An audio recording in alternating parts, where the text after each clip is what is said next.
Hey Bear Buddies, thanks for joining me for Volume 31 of Furberries Fables. If you enjoy it, please hit that like button and comment down below, and if you're new here, please consider subscribing. Today's story is Relapse by Reddit user Skagum. Her face stared at him in unadulterated horror, as if seeing the man for the first time. He stood over her, hand raised, knife clutched in his already bloody hand. She sat cowering beneath his shadow, knees held tight by her right arm, tight against her chest. Her left arm was raised, shielding her face, anticipating a strike. She cried and pleaded with the man she had loved for years, but all he heard was the muffled voice of a stranger being drowned out by the voices in his head. Only the shell of that man remained. They stared, frozen in fear. She feared for her life. He feared he had crossed the point of no return and had relinquished total control of himself. Their room told only a partial story of the night's development. Detectives would speculate and guess, but the true details would evade their stories.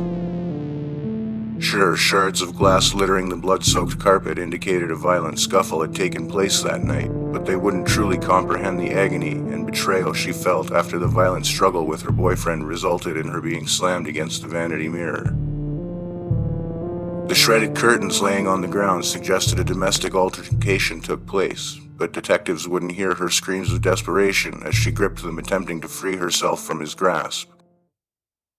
The empty bottle of Glenlivet would lead this night to be labeled yet another alcohol-induced domestic violence case, but they wouldn't experience the demons in his head awakening from a long slumber as the first drop touched his tongue.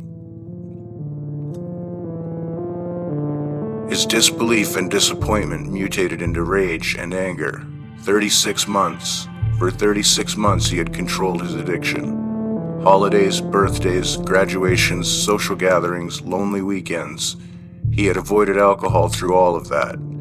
He thought he had conquered his demons. He thought. But he let his guard down for just one night, and that was enough for them to sneak back. They returned with a vengeance, after being caged for 3 years. It was his fault, the voices told him. In a matter of a few minutes, his progress disappeared.